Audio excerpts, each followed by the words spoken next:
Okay. Thank you all for coming to the last and final DCUO panel of SOE Live 2014. Yeah, kind of boo, but then we all get to go home, sleep in our own beds. That's a good thing. Okay, so what this panel is all about is it's called Hindsight 2020. We have a bunch of categories of things that we picked. The intention here is really to enlighten you about some of the choices that we have to make during development. Okay, you come out with a lot of grand ideas, but sometimes you have to make a lot of sacrifices. You don't always get what you want. Okay, and also sometimes what we intend and imagine something will be used for, or how it will be interpreted or put to bear against the game, is not how it actually rolls out when you get a hold of it. Okay, so there's surprises there. And we just really want to give you an idea of how we react to those things and how we respond to those things, and how internally often you're hearing sometimes crickets, or you're not feeling getting enough information, and what's going on behind the scenes when that's happening. Sometimes there are real restrictions. We're up against the wall in terms of how to fix something, either through time or an actual solution. And other times we're really trying to figure out what the proper solution is, just simply because we don't want to create another problem by reacting too quickly and putting something else in the game that ends up making the situation worse.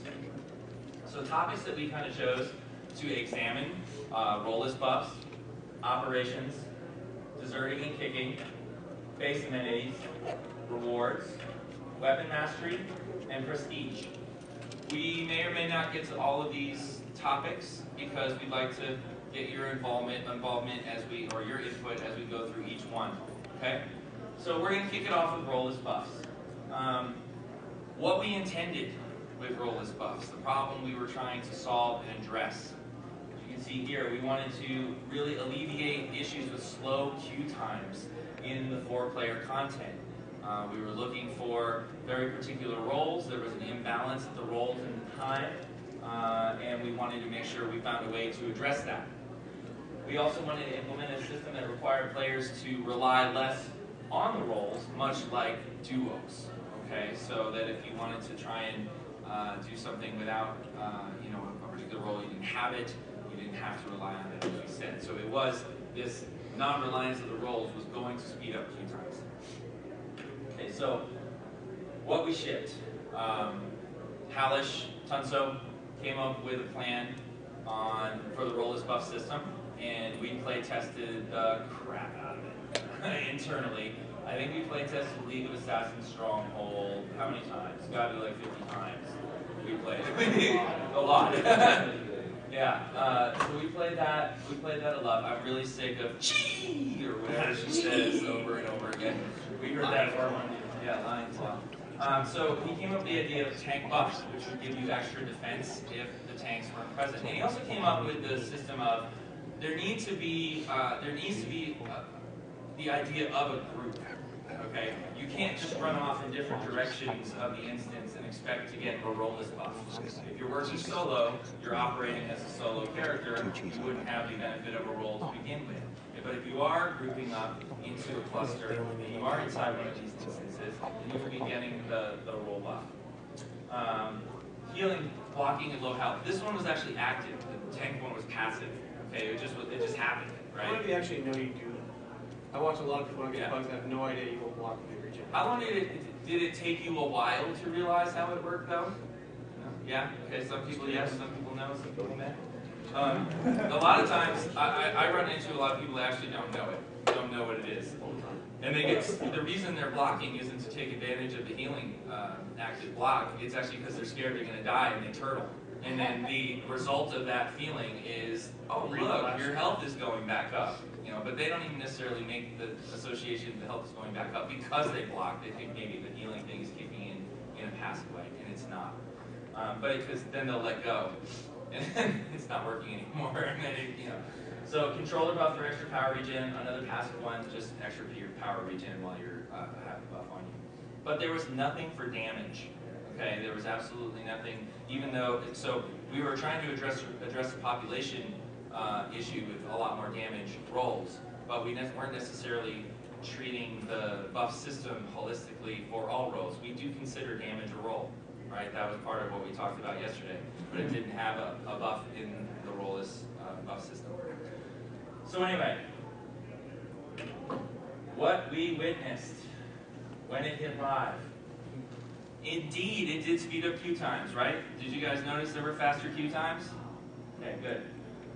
It also set up a lot of gaming the system for the ideal group, all right? Oh, for this particular piece of content, the optimum way to do it is with X, Y, and Z role. You don't need this role. Or somebody might come in as a tank, and people will tell you, get out of tank role because I prefer the tank buff, which is baffling to us when we think about it, because it is way better to have a tank as far as keeping the group alive goes, right? Yes, it does cost you a little DPS previously, but it does keep you alive. So roles became excluded over time in various content. And unfortunately, there was an attitude that started coming in, and I think it's because there was nothing to replace a missing damage role, is that they were sort of like absolutely required, but we could do without everybody else. So that became more of an elitist kind of attitude from the damage, the primary damage players in the game. And as the roles excluded over time too, this really happens toward the end of tier, right? So Roleless buffs are important when you're in the beginning of the tier, but once everybody gears up, well, now you're getting this benefit from the stats and the Roleless buff. That's a crutch at that point. And then that's when you start seeing, oh, here it comes. No tank runs in this. No healer runs in this. And it's because they've gotten enough gear that actually the gear plus the buff, is enough. So it definitely, in the short term, gave us what we intended. That was faster queue times. In the long run, it has created some other social problems and tensions in the game. So what were your guys' experiences with this? Did you notice anything different that we didn't cover here? Do you have any thoughts on what we just talked about? Yeah, Michael. I know when he was on Fury, he was on test server, me and Trex ran together. He was playing as a tank and I was running as a healer. And it took us a while, and we mentioned during that while he was recording it that there is no damage buff for our roles. There's no yes in here, so it's good that you guys are addressing that now. I want to point out, thank God he remembered that because I do not. Yeah, Matt. When I would try to pug any type of lower alerts, I would experience a lot of people would not accept using those buffs. People wouldn't believe you could complete a certain alert without a controller, without a tank, and it would become a revolving door of people just coming and going out, coming and going out, coming and going out. Yeah, you could look at those scoreboards sometimes when you come in and somebody's halfway through and you know it's a broken group, right? You know something's wrong, and you just look at all the people, and it's like they're constantly thinking, well, you can't do this with the controller buff, so we need the controller, and our controllers are really sucking, and they, it's just people leave. Yeah, I noticed that a lot too in the pugging stuff. What's your name? My name's Trey. I'm a church in Blur. Blur. Okay. Let's go by Blur. I like Blur. All right. At the time, the roles both were very exciting things. I remember that was also prior to mega servers. You had very small groups waiting for a long time to specifically leave assassins. And what I really love about the roles buffs even today is that it goes to your mantra of play your weapon. If you want to do this, you can. But it's also an idea that at times I think has lit passive slice of pain. Because that was previous to tons of additions you added to the game. So, I want to address something you just said. Play your way has nothing to do with what you just talked about. And I do just kind of want to take this opportunity to say that. That gets applied to every single, play my way means I just want to play and you should give me all this stuff for free because that's how I want to play. That's my way. And I should just have this stuff after running it the first time because I want to play my way in that style or this thing. It's not that. Play your way is choose your membership access level. That's literally all it means, right? And I think that the Roleless buffs getting rolled up into that, and I have heard that before, not just from you, is a bit of a misnomer in terms of what that actually means. I know you guys get a lot of criticism just about everything you guys do, but the hands-off approach allows players that freedom. Like the roles plus do allow, grant a lot of freedom in game for different things. And I like that. But then you get, like, probably the biggest problem that I think some players should like standardized 1-1-1 groups and it can work is the double queuing and then somebody refusing to play if they roll. Yes, that is a huge problem. That is a massive problem, and it's something we're talking about in the new UI revamp when we talk about queuing. Double queuing is a disaster. We need to change it. Seriously, because you're like, well, I want to get into this group faster. So because I'm an ice guy, I will queue as tank, even though I have no intention of tanking, because the system's going to look to match me with a group because I fit the tank roles opposed to the other, thousands of DPS that are queuing right now. It's going to choose me more quickly because there are fewer tanks to choose from. It's trying to make the ideal group. Oh, I'm not here. That's exactly why we put the little symbol next to your name now, right? So that we outed you, okay? We were like, no, you got selected as tank. Oh, what, you weren't prepared to play tank? So you were gaming the queuing system? So at least we put it in your hands to recognize, that something was being a little shifty. Because people literally thought, because of that the system was broken, that we were putting you into a broken group. And that was not the case. Players were misleading the system in terms of what their intentions were when they got in the group. And so we changed that. Or at least we surfaced it. One of the slight issues with the symbols, though, is they're only visible to other people. Like, I can say to someone, look, you've got the tank icon, you were selected as a tank, and they'll go, no, I don't. I said, well, no, it's beside your name of the group. No, it's not. Okay, so that part we broke, and we should put up here on the, what we shipped was incomplete messaging on the, yeah, no, it's a great point. At the same time, actually, but it does tell you that when you queue. Okay, so when it actually comes up for the prompt, it says you have been selected for so-and-so as tank. But you may select that by accident. Really. But you're absolutely right. You could be literally being like, oh, there's a collection, jump, boing, I'm zoning, and you didn't necessarily see what was going on. So it does message, but it's not persistent through the instance. That is correct. Okay, hold on one second. I'm going to stop taking questions on this particular one. Did you want to talk about any of some of the other solutions based on what you're hearing right here? No. No? Okay. Okay. Another thing I was going to rattle on to. So go ahead. I was going to talk about how I have a pet peeve against support roles, how I think that's a bunch of crap. There's no such thing as a support role. All are just roles. It drives me nuts. That is probably my fault. It is your fault, so I hate you. Yeah, I think I referred to them as that a lot during the pre-launch of this game. I don't want to think it would favor one role over another. We do recognize we have more weight role over other roles, but it does not mean every other role supports that role. It just drives me crazy when I hear that. The other thing is just that this is a constant debate between us about what to do of the roles above situation. Constant. Just last week.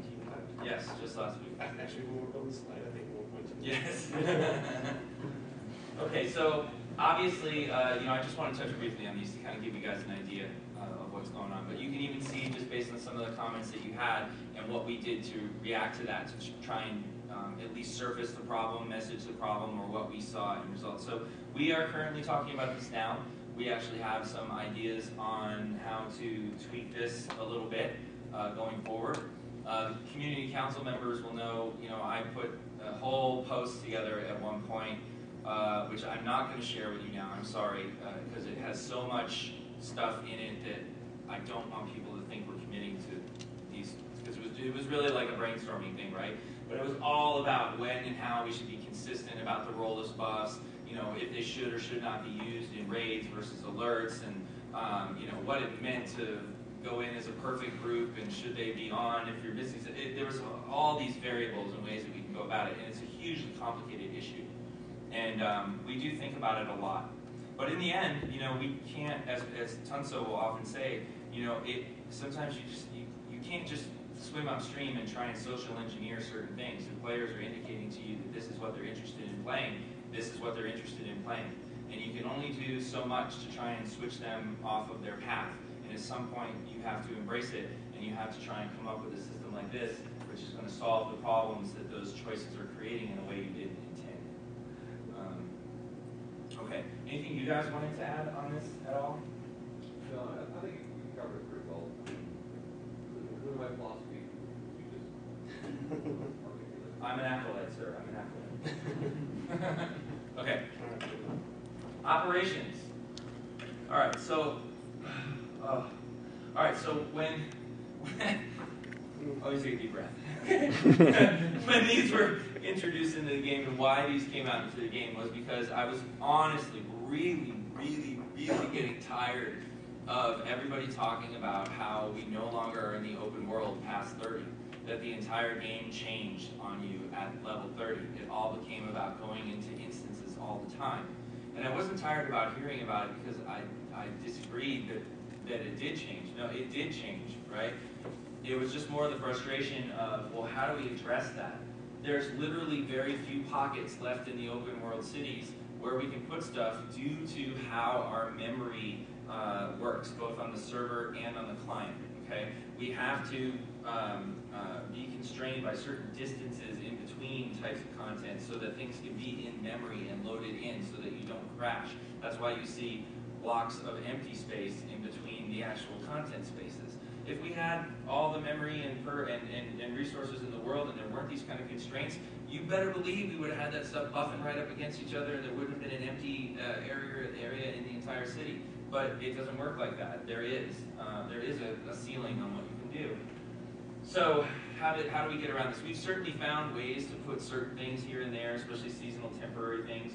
Halls of Power had a new area in the open world. Home Turf found some areas that were, sort of had room to put more content, right? Like Ace Chemicals, Steelworks, Strikers. Well, Strikers had stuff, but stuff.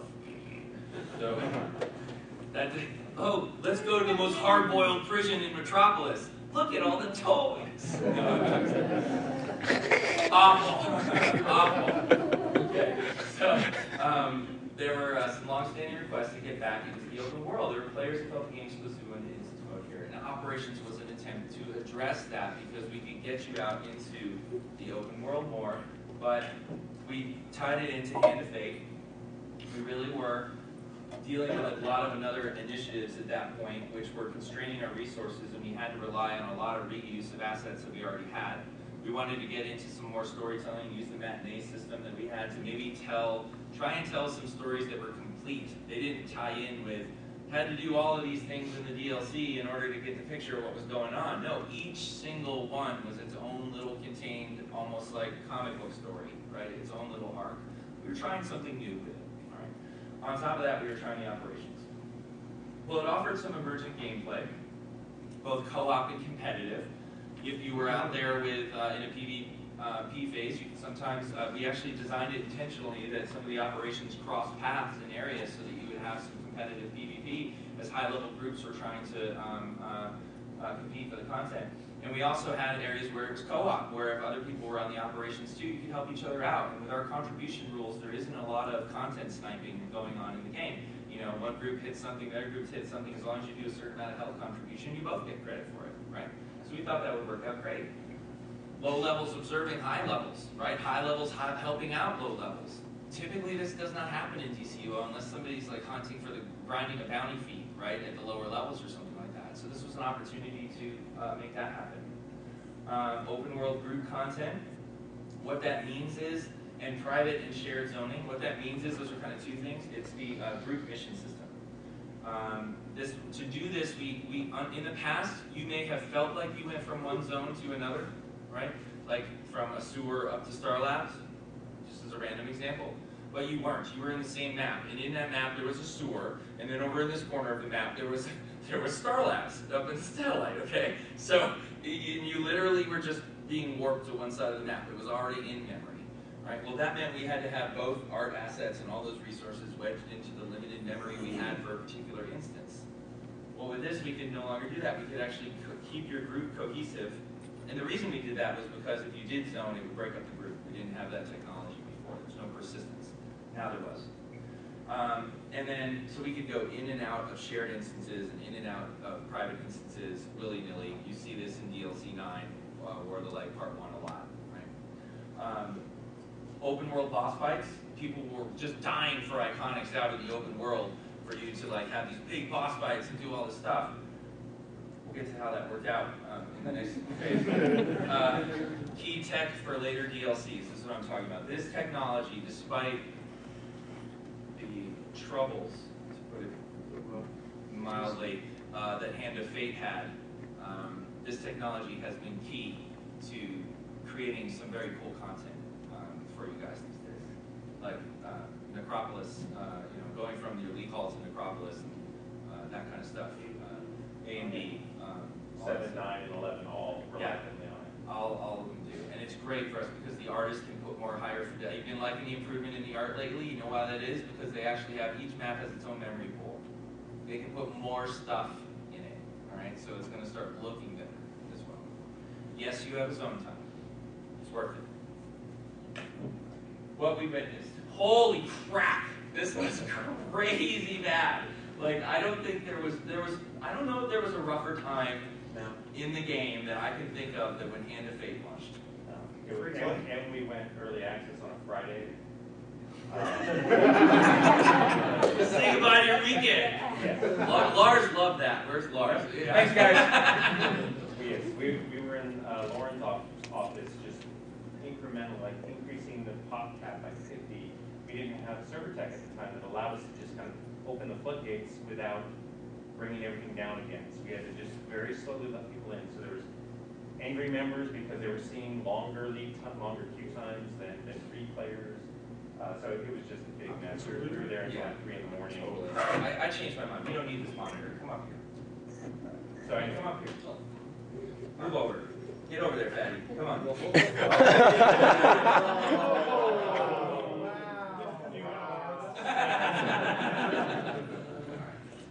Come up here. Okay. No, don't take my mic. I didn't say take my mic. No, you didn't. There you go. Don't take my mic. Okay, yeah, well. All right, so, so faction briefing was huge, right?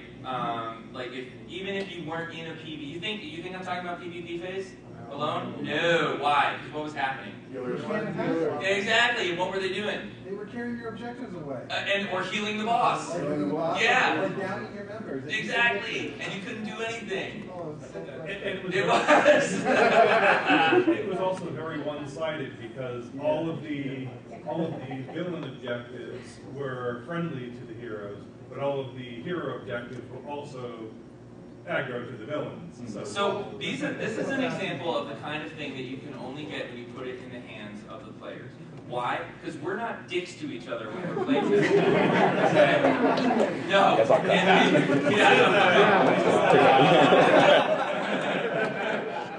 I did say when we're playing, yeah.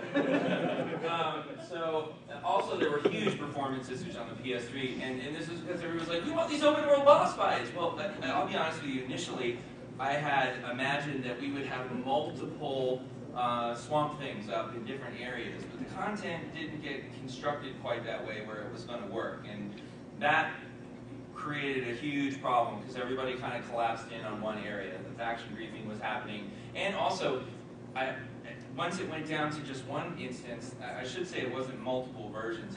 It would spawn like the bounties do, where sometimes they were in different spots, right? Like which bounties am I thinking of? The Titans. Yeah, the Lightning Strikes bounties, right? They were in different places. You kind of had to hunt for them, but that didn't happen. They became rooted in one area, which I knew was going to be a lightning rod for perf issues and stuff like that, and it reared its ugly head. Okay, maybe I should switch to loot sharing. Okay. Yeah, loot sharing issues. Lars, there was a big bug, right? Maybe. No, it was definitely, right? You guys were really desperately trying to address some issues there for contribution rules and people not getting a drop. Yep. So that was a big, huge headache for the engineers. It was. But they were the ones trying to track it down all the time and everything like that. So sometimes you don't know what the problem is. You really aren't sure the source of what is going on and why it's working or why it's not working. Yeah. I actually managed to get Marks of War. Yeah. So again, another example of fucked upness that happens in there.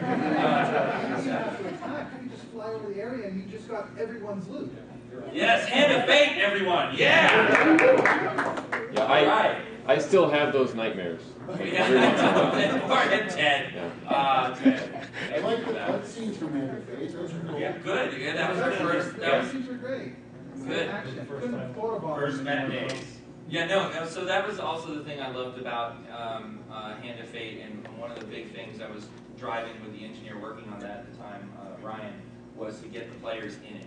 Right, that was the most important thing to me, and have them able to walk in and see Dr. Fate actually talking directly to you. It got to play instead of actually like waiting for the end of the OMAC Batcave where somebody gets to start doing the freaking dance at Robin's face, or Huntress is doing her whatever thing she's doing. Slash terminal. Yeah. Still no life. So what we had to do is we had to move the boss fights back into instances anyway and get those things more private, because ultimately the feedback ended up being you guys hated other people being around when your boss fights were happening. You did not like it at all. Even if it wasn't griefing, it was trivializing the challenge. And I commend you for that, right? That you actually wanted it to be a challenge, that you felt like these iconic characters deserved the balance of making it a challenge and representing how powerful and cool they are. So that was literally one of the most hair on fire, definitely possible number one, definitely in the top 3 hair on fire moments we had in the game so far. However, coming on the other side of that, it has led to so many great opportunities for us in terms of the group content. Yeah, I mean, more or less, I'd say, as far as our loot system is concerned, this is the DLC that basically got our loot system into gear, because it had to be. So it was ultimately, even though it was really rough and we had a lot of crazy stuff happening at the time, it resulted in a much better, much more robust loot system that can been a lot better. Yeah, loot! Okay, I think we've all covered this enough, right? Do we have any other thoughts on operations? Yes? Is there a reason why the villain ops, the Hand of Fate, they have a teleporter from between Gauss and the Third person to mention this. Donovan can answer that. Because I made it. Because I made it. Did you just say pass? What did you No, say? I said because I made it, because it sucked to go back and forth and go through multiple zones, so.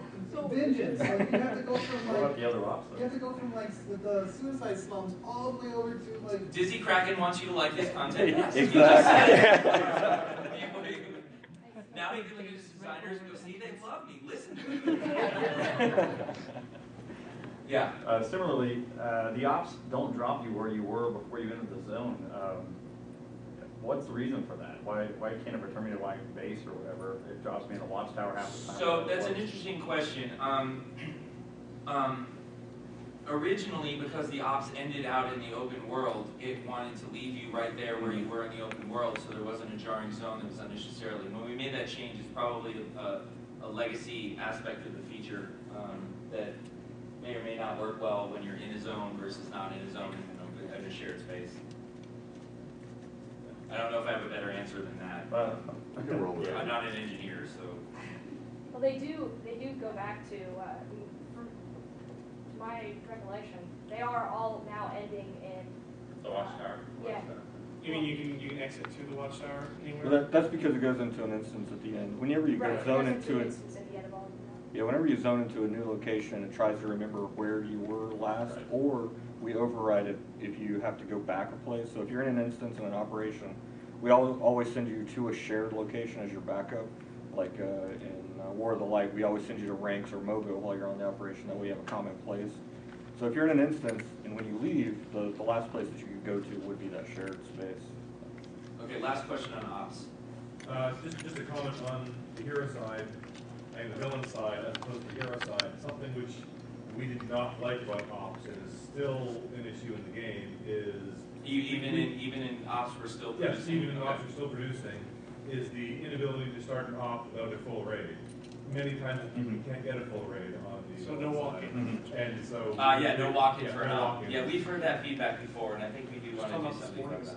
Yeah, we'll look into that. Yeah. Somebody mentioned like using your teleporters in your base or in the league halls or something like that, where you can sure get your league group together of like 4 people and you can 4-man like an 8-man The most comforting thing you can see at a panel for DCO is Jesse writing something down on a notepad. Always very good sign.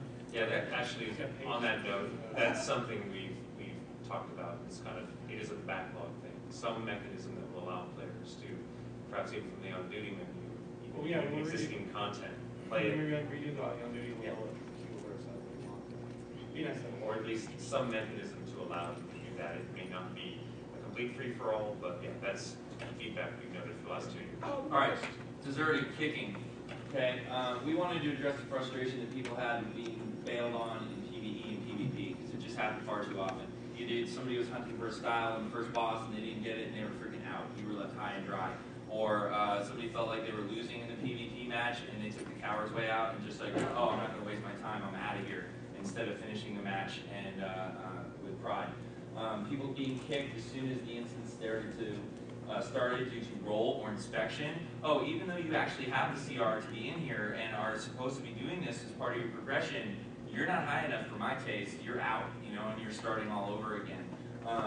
And also a role, like we talked about this with the Roleless buffs. So basically, we were trying to social engineer here a little bit and trying to prevent some rude behavior in pubs. So we added some things. When we say shipped, right, we've done a few things to try and address the system. 10-minute deserter penalty if you were to leave, all right? 5-minute hold on kicks when zoning into an instance.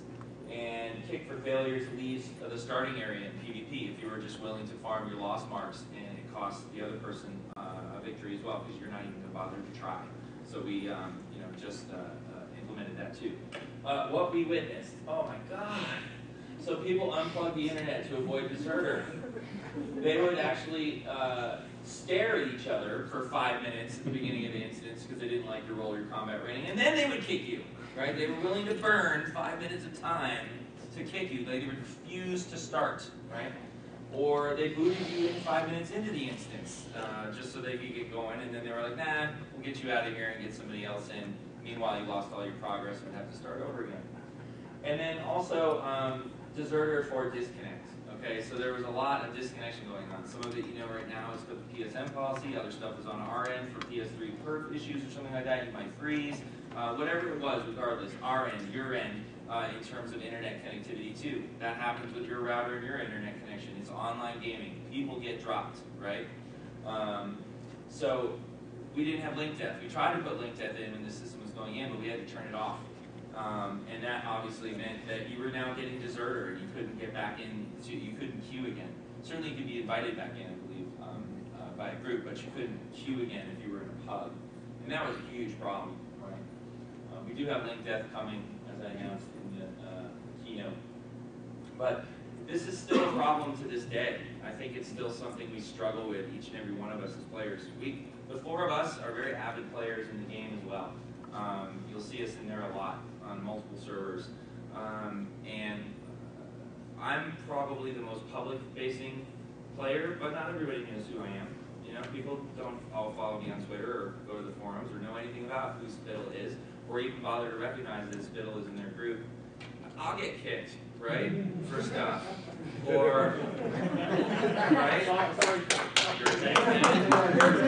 You're totally getting banned on your FNL. Like, karma. It's karma. Or I will also, more often than not, I will witness this behavior, right? Because people don't necessarily know who I am, and they're just being themselves, and sometimes themselves are jerks on the internet. And sometimes. And this just happens, and it's really, we're still struggling to this day. And part of the problem comes with our go-kicking rules, right? You only need 50%. Well, in alert, that's just 2 people, and then you can just kick for no reason at this point. So I don't know. Sometimes I come into the office some days and I'm like, we should remove kicking. This is ridiculous, and maybe even refine this a little bit, and just say, look, let's get rid of deserter penalty and let people actually leave again, but remove kicking so that people are, if you don't like someone in your group, you can leave them in the instance and go do your own, but that screws the other side of the thing where it's like, well, legitimately this person is dragging the group back. How do we as developers determine where that line is? Well, what about insulting people that are just spouting off things over in voice or in chat? You can put them on ignore, but to the extent that it affects people, it would be toxic player out of it, really. Yeah, no, I totally agree with you. There are absolute cases where it's legit, and then there are absolute cases where the toxic player will actually abuse it. So how do we determine where to draw that line? You know, it is really, we say, well, put it self-police, right? But it's easy to say that, but it doesn't always work. So one thing I notice is a messaging thing. Sometimes people will see the message and they'll just always open it and vote a certain way. So I think maybe a color coding system, so like if it's a kick, maybe it'll come up as a red. If it's a loop, it'll come up as a green. If it's a I want to leave this instead. It actually is like that right now, but it's not distinct enough. So this is a big, huge pet peeve of mine, is that symbol that comes up down there. It does have actually different symbols. There's a loop roll one versus a vote one versus, but it's too subtle. It's not distinct enough. And here's the worst part about the whole thing, and I hope we do address this in our UI. That menu that you go into is contextual depending on what is going on. So you might even be going in just to switch your role, and suddenly you're voting to kick someone or roll on loop, and multiple things can be happening at the same time, and everything's getting bumped around and shuffled. It's really confusing and disorienting, and it's easy to make mistakes. Yeah. This kind of goes back to your role stuff. I remember talking T2 alerts when I was pretty fresh, and I remember loading into the instance, and I get another loading screen going back out before I could even move. I'm already kicked. And so I think the 5-minute hold is probably the best decision there. Good. Okay, good. I don't mind. At least gives me the chance to change the role. The 5-minute thing is not bad. Okay. You know, because I've experienced that too, where it's like, we don't need a healer. Well, I can hit T, you know, I'm pretty good DPS, I can help with that. Or it's like, you zone in as DPS and you're a controller, and it's like, well, I am a controller, I'm just doing all the bolt stuff. But they get to see you before your connection fully loads, and they see the little DPS symbol, and then it's like, go kick, and 3 people will just kick you automatically. So the 5-minute vote kicking thing is actually very beneficial for you zoning in. At least it gives you a chance to get in there and be like, hey, I got an armory, I can do that for you. Exactly. You know, like something, right? What if you remove inspection in instances? I don't know. What if? That would remove one of the reasons for kicking.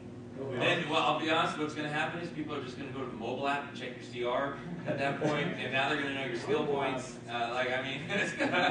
It's mobile app? What? Mobile app? Yeah, mobile app. We talked about it. It actually should be out soon, in all honesty. I'll be honest, I've never inspected somebody in an instance. Yeah, me neither. Well, it would also help. If they can get in. It would also help. No, I think there's a lot of people that are going to Put do in that. fingers when you start to go on as well, to where it's like, oh, this person's only, you know, this thing, but you know, he's top damage, but you know, he's. Yeah, so that's another problem that actually is the scoreboard is very misleading. So if you're going in and you're trying to inspect, as Infinity was saying, is he here? Yeah. This morning during the brunch with the devs, he was talking about, you know, he likes the scoreboard for figuring out what was going wrong, but it's not giving you complete enough information to figure out what's really going wrong, right? And so the DPS is usually always going to look fairly good, right? Because other people are going to be factoring into that, you know, doing well. Now, obviously, there is a difference between good damage and bad damage. No argument right there. But heroes do more damage than the DPS roll. Yeah, that's. You don't count. All right, last question on deserting kicking. Well, just the excuse from instance feature you guys added to this? Yes, I forgot to mention that. After 3, if you could leave without a penalty, it would be wonderful. Because when you because you keep begging to get out of that, they won't let you. Yeah, exactly. They held you hostage. So that's another one. You know, I didn't go into the whole all that stuff, but Negative Mass was worked on a lot of that stuff with the excuse stuff. Or was it Steve? Was it Steve? Oh, sorry. So yeah, Steve. What's his form name? Why? Because he's asking you. Because they want to know. So why? He worked on that system, and we talked about it a lot in terms of invoke to disband now, right? So nobody gets a deserter penalty. But again, vote messaging stinks in our game. So a lot of failure points in this system, from community behavior to UI messaging. you know, to lack of information in terms of scoreboard effectiveness messaging, we can address a lot of this. Base amenities, should we skip this one? They were too hard to get. We shipped them, they were in layers, and you got them through collections. We were thinking that we were still in the mode of, you know, you got to earn everything in the game. We didn't sell a lot of this stuff on the marketplace for convenience sake. And just people found it too hard. They didn't really want to collect this stuff. They didn't find 10 or 12 collection for each amenity. Yeah, it was way too many collections for each one, right? And some of them were really rare. The tension was too high, and it really undermined the sort of value to the layer system, or the layers to the players. And also, to be honest with you, I've told some of you this before, but you know, home turf was initially going to include so much more than it was, and we had to break it up for you know, production reasons into 2 DLCs, which is why halls ended up being, and armories ended up being halls of power, and home turf was going to have just the bases, the layers themselves.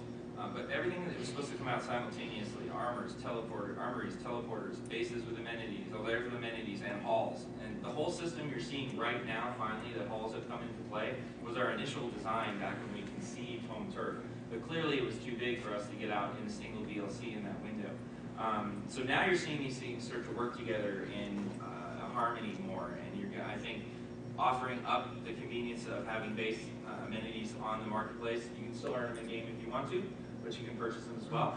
And soon you're going to actually be seeing base item packs coming to the marketplace, so you can pick and choose. Which, you know, who wants to buy an Eastern layer if all they're getting is industrial drops and piles of dirt with a shovel in it? Doesn't really make a lot of sense to go out and buy the Eastern layer. Lucky trash bags. Because then people, as you know, like, I mean, just putting this freaking, you know, this, what's the leg item they're freaking out about right now? Sharpshooter? Not the sharpshooter legs. It's some, No one needs that. Techno something time. Digital Invader? What? Digital Invader? Digital Invader, that's it. Somebody just will not stop tweeting me about this. Like, do not put that. I grind for 3 years to get that. How dare you put that on the real Star Vendor? If it undermines people's work and progression that they did, they take that very personally. And I'm not trying to belittle it by making the funny voice, but you know, it is something we don't take lightly. It's not easy before. You can change some things. It's not, it depends on the situation. It's a per situation place. It's a per situation thing. Sometimes it is as easy as changing some drop rates.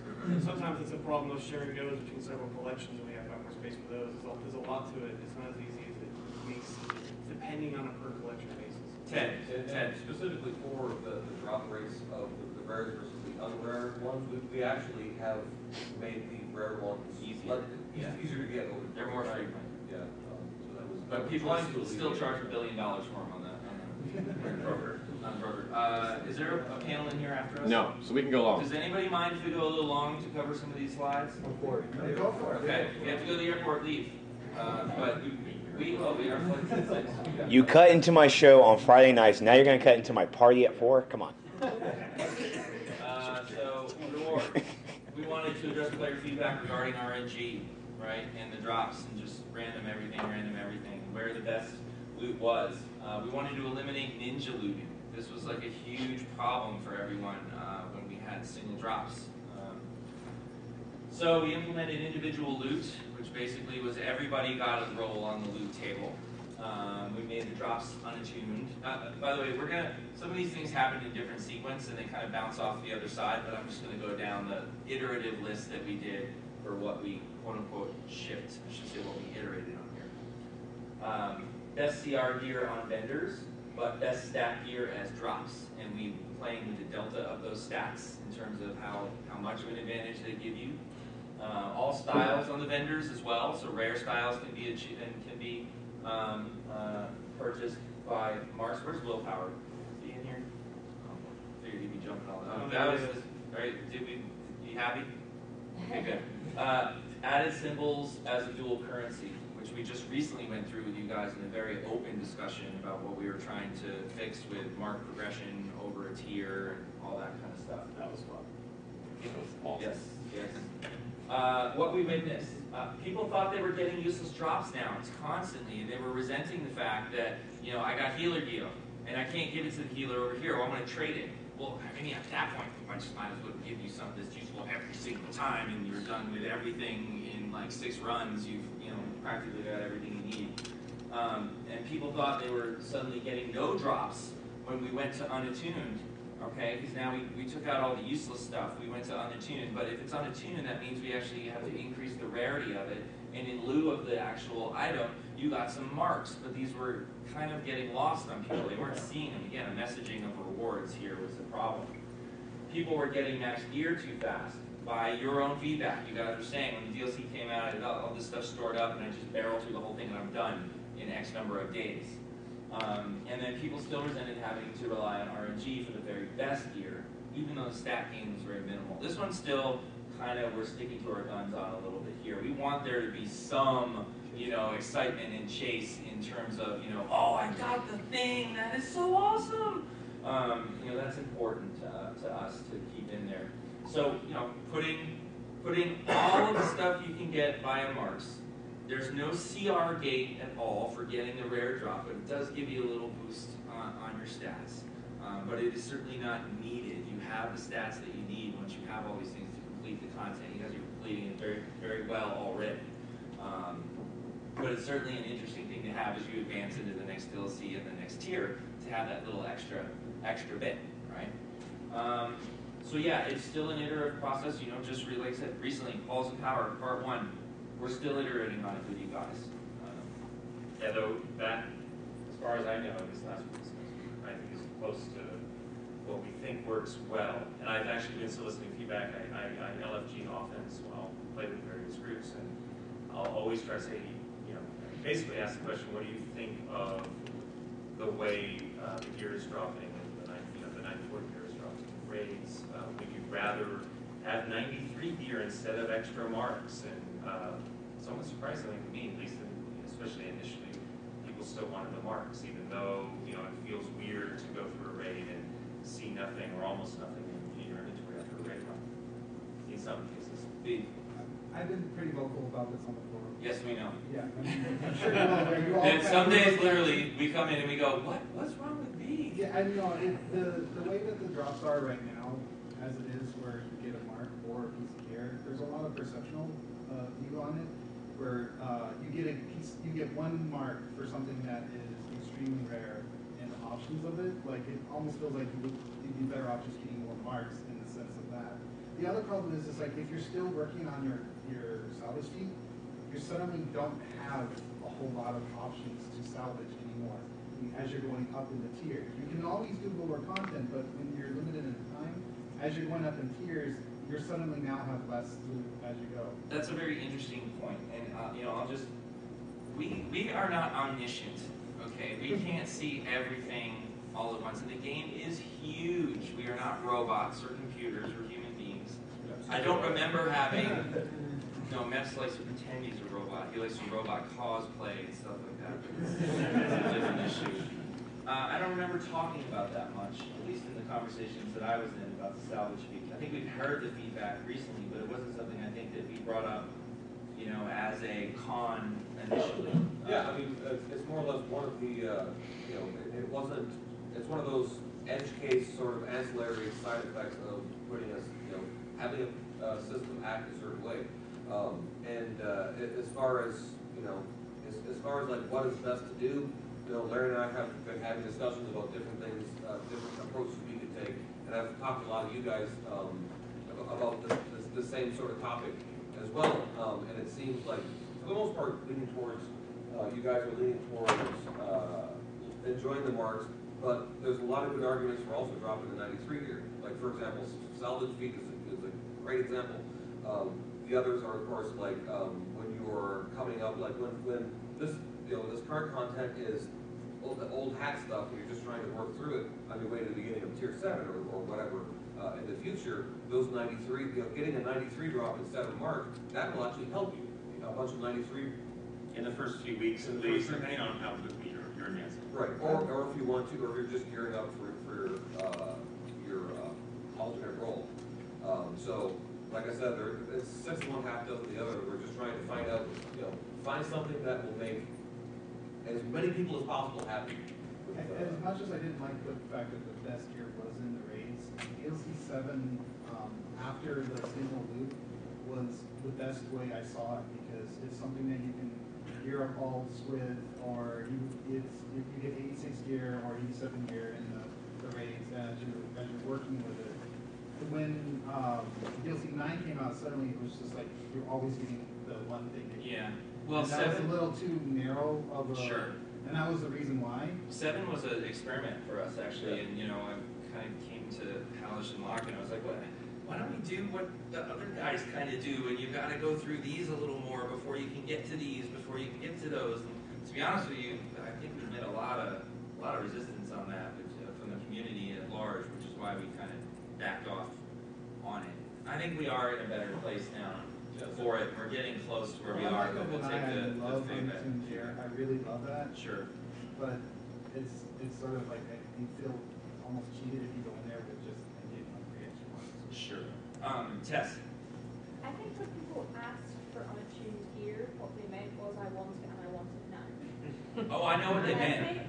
But when we did literally give that to them, then we did. And now people can see that even unattuned gear means you're not going to get what you want. Yes, sometimes you have to let people experience what they're asking for.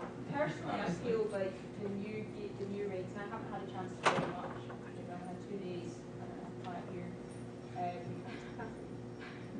I feel like the Origin Crisis method of getting healer stuff and tank stuff, and even if you can't use it, you can salvage it, you can sell it, you can potentially, use it as an off-road, or respec into those things at another point.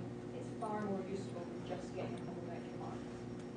Okay. I think Sor mentioned something like that the other day, where he was saying that he likes to work both his DPS and his healer side, and when it's unattuned, you're sort of like, okay, I'm going to put it on my decimal now. And sure. You're not going to go back and get your off. We got to move on to the next one. Sorry. Prestige. This just came out. What we intended. Well, we wanted a way for leagues to play together and achieve a common goal. Currency to spend that benefits the entire league in some form, right? So you're pooling resources there. Way for players to use surplus rewards to benefit their league. So in the case where you got something, of course, unattuned gets interesting here when you're not getting as much drops, but donations and things. This is an interesting way to pool resources. To keep player layers relevant, main source of individual player investment. The initial system, when I was pitching Home Turf, I wanted to make sure that the base, your back cave, was what sort of the thing you really cared about maintaining, and it helped feed your contribution to your Hall of Justice. Because certainly didn't want you to not care about your want to be in your back cave anymore, right? Wanted you to love your lair. Didn't want you to feel like you had double the chores now because you have a second home, so to speak. Okay. What we shipped? League-wide currency. There we go. Proficiencies, which was you could actually use to your prestige to purchase the proficiencies that benefited your league. Unlocking statuaries and celebrating achievements of your league. League bank expansion, and amenities and decorations will earn prestige as well. So that's in the layer, right? So your contributions of your layer to your hall. We certainly have other systems that we wanted to go into halls, which we will be releasing over time, and I'm sure prestige will factor into those. This is what we initially shipped, and this was our core hall system. What we witnessed? Well, there was definitely a disparity between large and small league, accumulation. Although I will say, in the end, I've heard from some small leagues that have actually blazed right through getting their haul, and not even relying to. It's not a replay badge thing either. It's just they are able to do it. So it's really not that huge of a difference in haul acquisition. But we did witness a huge uproar about it, so I wanted to put it on here. There's also a difference between small leagues where not everybody was max CR. When you hit max CR, all of a sudden you're getting prestige at a far lower rate than leagues which have a lot of slower mid-CR people. Yeah, sure. And actually, I think the first group that got it, they were leveling lower tier content, I believe, and I think it was on alts. So, yeah. so we witnessed that too, which necessarily wasn't something we intended when we thought about the system. Concern over proficiency benefits, you know, in terms of like how and what advantages that larger leagues would have. Players demanded we raise the cap because they hit the cap really early after they got their haul. Every daily cap was like, bam, I hit it 5 minutes after the unlock. Bam, I hit it 5 minutes after the unlock. And then accumulation from donations was way faster than we intended. Some assumptions were made based on a particular data point when the chart was made on what it would be, and that was not a good data point to base it all off of, is basically what it comes down to. And so it made owning a base less meaningful and made playing content less meaningful, which are the two things we wanted to make the most meaningful, and the items were supposed to be more of an ancillary thing to begin with. So Halish, you want to expand upon those? Is there any more detail that I missed there? Yeah, well, I mean, basically, that pretty much sums up, you know, the feedback that we've been getting concerning leagues and prestige, you know, gain and whatnot. So, and we were kind of pleasantly surprised to see the small leagues being able to do fairly well versus the large leagues. Sometimes they're good surprises. Right. I mean, because, you know, Matt Kelly, one of my senior guys, did a lot of work on this and he gathered tons and tons and tons of data to figure out how to tune the system. That's Zindic on the forum. Yeah, Zindic on the forums. We basically he landed on like 49 as our sort of our median league level or league population count. Right. And so we actually were really kind of worried about what about the 6-player, 8-player, small family league? Will they be able to keep up? It was actually nice that it was a little more reasonable than we were expecting. So one thing I did want to point out. So Jens mentioned the data point that Zipnik used. Zindic. Zindic is the troll that lives under the bridge between 2222 and 360. Anyway, that data point absolutely skewed our intent. Our intent was for items, those things that contribute to your haul, to contribute about 10% of your prestige. And as it was, you know, and I took advantage of this as early as possible. No, I had all the. Oh, by the way, actual first league haul. Didn't actually make it though. It wasn't actually Leah. You actually throw Leah under the bus. Fine, she's not here to. She was One of his employees. Leah responsible for the mom pants, jeans, yes. and what was it, Mama Foo or something? Mama Foo. Anyway, trying to get back to the point.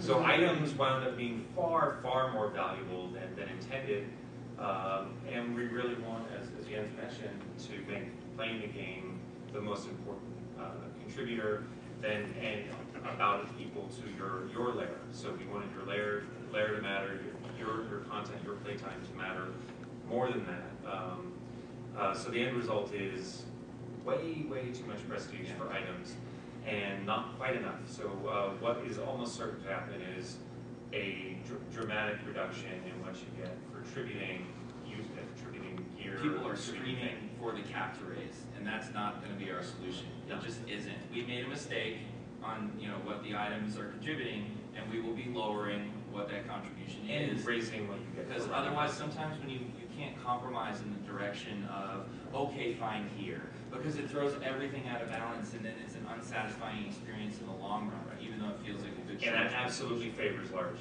leagues if we touch that cap. That cap is what saved us. Exactly. From having chaos. Super patriot. Can I just say that part of the whole donation thing may have had some part to do with a certain glitch that happened on launch day when you had people logging on with like 40 billion marks of triumph? Yeah, I mean, we fixed that pretty quickly, but it's still a problem right now, and that glitch is not in play. So yeah, I know, but I mean, people could have banned items. Those people still went, and they just like bought up as many expensive MOT chess pieces or weapons. Yes, and sure. As soon as a system like this hits test server, and word gets out, then we assume people are going to start banking things and doing anything they can so that they can win, they can do that. Yeah, even legitimately. Yeah, right. We're not saying that's bad or anything, but we expect people to do it. And so it is not surprising that people would be saving all their drops and maybe even spending any excess marks they have on equipment. So assuming that they'll be able to attribute it, that I think is another factor. All right, I'm going to move on to weapon mastery here. So what we expected, wanted players to make multi-weapon character concepts. We really wanted you to be able to emulate someone like Deathstroke. Right, that was the initial sort of creative behind this. We also wanted to add a system of the game that took advantage of the many skill points. A lot of people were saying, well, skill points are kind of meaningless now. Just putting up, going to multiple weapon trees just to get all the stats and things like that. You're not necessarily able to you're not going to want to take advantage of speccing out another combo series of weapons, especially with armories in play. You're just going to, get an armory with that weapon in it and spec your stats out over here. So we wanted an alternate way to spend your stats. That way is still valid, okay, if you want to do it that way. But this was another way to really invest deeply in a couple of combos, still maintain that stat advantage, but now you've got an alternate way to play. Also wanted to offer an alternative to clipping. Right? A lot of people said, I like looking at the animations of my character. It makes me feel powerful, makes me feel connected with the superhero aspect of this game, instead of literally seeing, if you've ever seen anyone doing the old school jump cancel, phantom triangle, rifle, lantern stuff, their character literally is like, I mean, nothing's happening. And obviously that's never an intention that we had when we made this game, okay? So we wanted to make an alternative to that. So what we, quote unquote, shipped with this, because there were also updates that preceded this with certain things. Balance mechanisms for DPS output across powers, cross-weapon combos with bonus damage, new passive skills in the skill trees, power consumption reduction for rolls, combat cleanup, which is the thing I was talking about, so animation timings and min-time to next animation. And obviously with that came the jump cancel controversy of 013, or was it 14? Sorry, 14. Yeah, so that was kind of crazy. And can I just confess something? We were literally shocked at how much focus was put on the jump canceling as opposed to animation timings. Because the larger change in the game that was going to affect the most people were the animation timings. But this very, very, very, very small, very, very, very, very vocal part of the community was just getting everything churned up on the jump canceling. It was really shocking. Yeah, thank you for the downfall on that one. That was good. If you haven't seen Odyssey's downfall video on this issue, you need to. In fact, the outcry was so loud concerning this, we actually then took quite a bit of time to code engineer basically pretty elaborate logging, so we could identify exactly how often jump canceling, types of jump canceling gameplay were being used and by and to what degrees. And it turned out there were very, very small percentage. No, it's less, way less. Fractions of, it was like under, I think it was under 3%. Were doing it appeared to be doing it as a form of DPS increase. And then, it was the higher number were people that were just doing it, obviously, I'm going to do this and then just cancel it because I don't want to do it for 3 seconds or whatever. So it was like I said, it was a real fraction. We Josh was like, data mine this, and had us do all of this stuff to see, because it was a brand new job for him, and he didn't want the ship to sink as soon as he stepped on the deck. And, there were daily meetings on this one. Yeah. Everybody got corralled into the office. They really appreciated my office coming in. You guys had already taken phase dog away from them all though too, so. Yeah. So anyway, let's go to so weapon mastery. Yeah, this became such a huge outcry too that it was originally going to be part of Amazon Fury, and it ended up going as an update. Right? It was supposed to be a player package upgrade, like mainframe, utility belt, or something like that. And nope, that was an update. So what we witnessed, let's talk about that really quick. Jump cancel controversy. What the fuck? That's the jump canceler. Of course, there were very few of them actually. You know that. And argument about risk versus effort versus benefit. So in other words, one of the things that people were talking about is, well, if I'm doing all this work to make the jump canceling and rifle fancy triangle go crazy, and this skill to do it, right? If I'm doing all this work, then I should have a huge damage advantage over these other people. Well, the problem is you can only do that crap with very certain weapon and power combinations.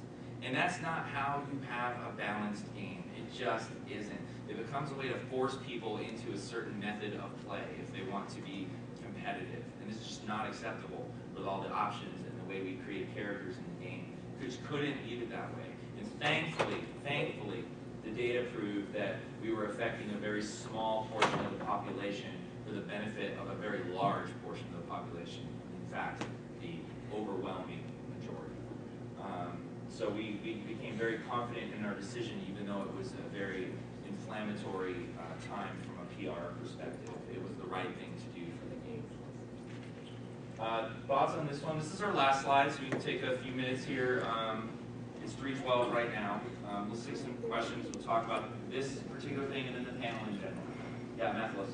What are your thoughts about the majority of the forum community stating that weapon mastery are better than advanced mechanics for most power? First of all, I want to hug you for calling it an advanced mechanic.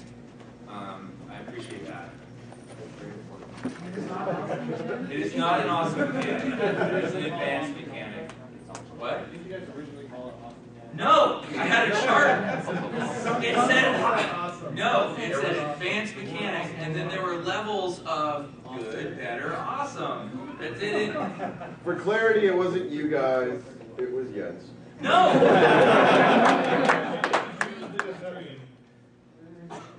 think it was specifically when you were describing. Okay, let's get back to the question. Yeah. What was the question again? What was the question?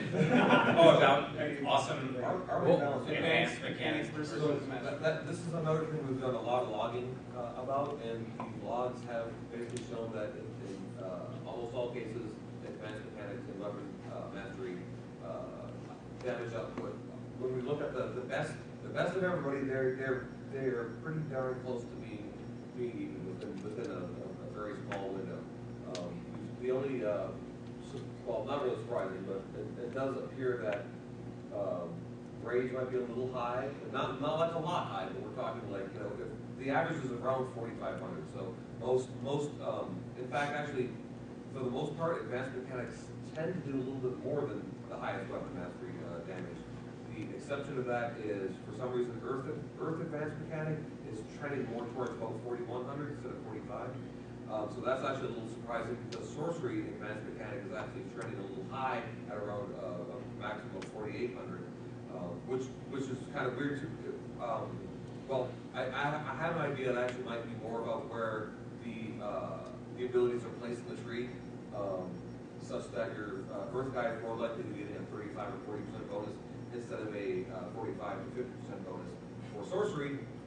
And that's why one of the reasons why I like the max damage mod. There's a big threat on this right now. Actually, I guess, are we streaming this? Maybe they'll. It's recording. Trex will load But Trex will let them know. We were talking about this before.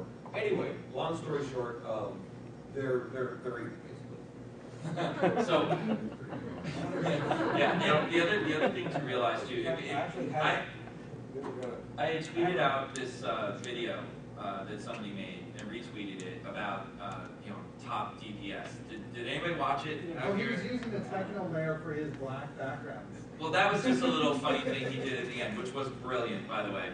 But you should all watch this if you can. It's actually hosted on our YouTube channel now under Player Direct, and it talks about how wildly varied the results can be for various factors of you being top DPS. Okay, and that skews people's anecdotal perception of what is balanced and what is even when it comes to an awesome mechanic versus advanced. No, I did it on purpose. Advanced mechanic versus a weapon mastery, right? And because if they're going through and doing these runs, And as Obsidian Chill would like to tell me, it doesn't count when you're doing it on a targeting dummy. But you know, when you're doing these runs, your group composition can vary wildly. People's internet connection can vary wildly. What powers are affecting you can vary wildly. And all of a sudden you're like, well, this does crap damage compared to this when I do it this way versus this. Logs show differently. Yeah, and another kind of something we hear a lot too is complaints about, well, on trash, weapon mastery is better than awesome mechanics. So there's a couple things I want to say about that. For one, trash is trash, right? Trash is a gear check. You know, this towel to ride the ride. It's practice for the boss, and it is an excuse to tell some story and get you immersed and feel good about it. It's the appetizer. It's the appetizer for the main course, which is generally the boss fight. You would have a lot more time for it than I can't really say that. Anyway, the gist of it is, if you're literally blowing through trash in under 5 seconds, that content is trivial for you. The fact that you can't get your advanced mechanic rolling in 4 or 5 seconds means, I mean, basically they don't need you anyway. You might as well just eat a sandwich or whatever. But if you're playing, like TD, if you're playing TD at level, it's still taking you 10 to 15 seconds, probably closer to 15 seconds to burn through trash, right? A long, high damage weapon mastery combo takes 3 to 5 seconds to ramp up to the big payoff. Most advanced mechanics take about the same amount to ramp up to their payoff. Now, obviously, yes, there's variance between the different types of those, and in cases like, for example, fire, there's a way for you to get your advanced mechanic off more quickly, or take the slightly safer route. Anyway, long story short, there shouldn't be that much of a difference between using weapon mastery and using advanced mechanic versus trash. The other point too is obviously weapon mastery takes 70 skill points, whereas you can do an advanced mechanic out of the box. Right. So those are all.